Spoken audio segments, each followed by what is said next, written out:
My name is Spencer Lyons. I'm studying Sport and Exercise Science at Nottingham Trent University, and I'm currently on placement at Mansfield Town Football Club.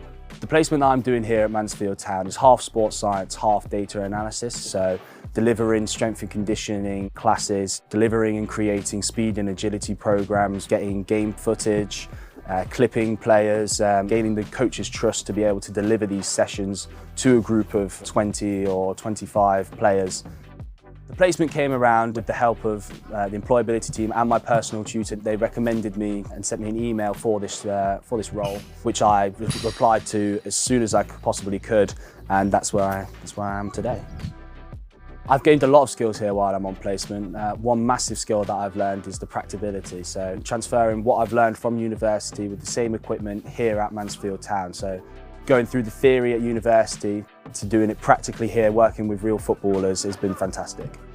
I feel so lucky to be working here, really. This placement has helped me massively get my foot in the door, helping me network. What football does do, it helps me transfer skills across a broad range of sports. So even if I don't always stay in football, I can go into whatever sport that I normally like, and that's the sort of skills that this placement has helped me out with. The advice I'd give to a student studying placement would be just apply yourself and just throw yourself into everything. Take every opportunity that you can and don't look back.